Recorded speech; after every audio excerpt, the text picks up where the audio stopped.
Assalamualaikum warahmatullahi wabarakatuh. Halo sahabat, jumpa lagi dengan saya Dr. Romi. Masih di Info Sehat bersama Dr. Romi. Pada kesempatan ini kita akan berbicara tentang bagaimana kalau kita menjumpai korban tidak sadarkan diri. Korban tidak sadarkan diri bisa kita jumpai di mana saja, baik di rumah, di pusat keramaian, di jalanan, ataupun di tempat-tempat lainnya. Apa yang harus kita kerjakan? Itu yang akan kita bahas pada kesempatan kali ini.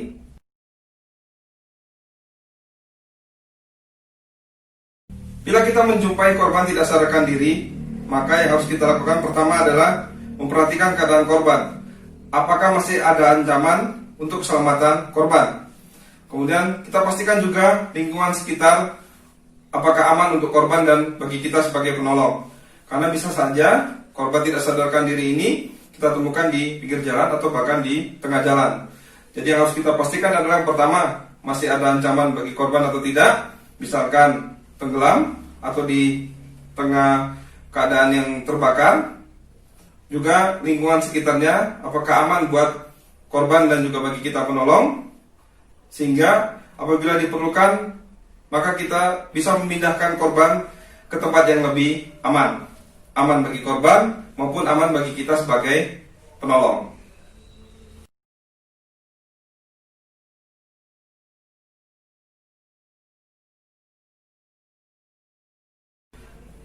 Kemudian yang kita kerjakan sebagai penolong adalah mengecek respon. Bagaimana respon korban tidak sadarkan diri yang kita akan tolong ini. Kita bisa panggil. Kita panggil Pak, atau Bu, Mbak, Mas, atau yang lainnya. Terus kita beri tepukan ringan. Apabila korban tidak berespon dengan suara kita, panggilan kita, maka kita bisa teruskan dengan memberikan rangsang nyeri. Rangsang nyeri ini tujuannya adalah untuk melihat bagaimana respon korban terhadap nyeri, rangsang nyeri yang kita berikan.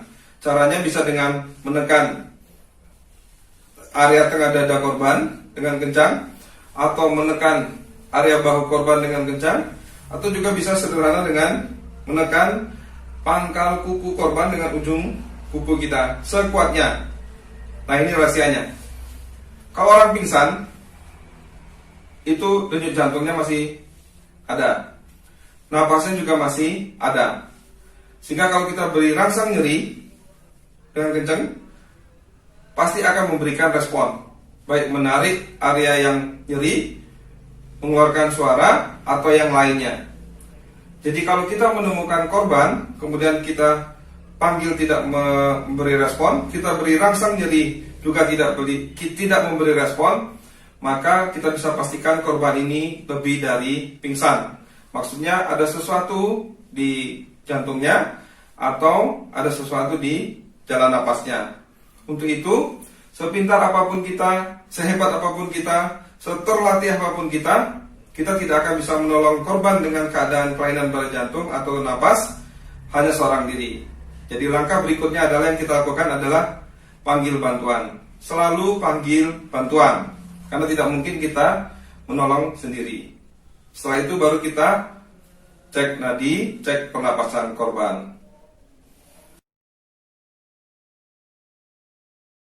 Jadi kesimpulannya, apabila kita menemukan korban tidak sadarkan diri, yang pertama kita selalu perhatikan adalah korban dalam keadaan aman, lingkungan sekitar juga aman, dan juga kita sebagai penolong dalam keadaan aman.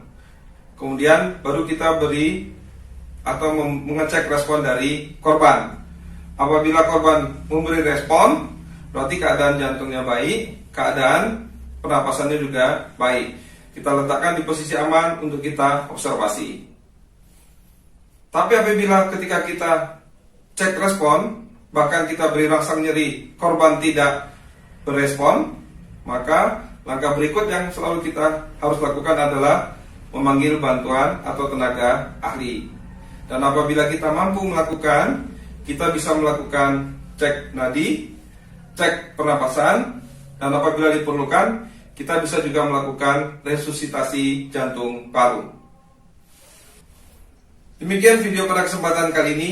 Semoga bermanfaat. Sampai jumpa di video berikutnya. masih di dalam Info Sehat bersama Dr. Romi. Assalamualaikum warahmatullahi wabarakatuh.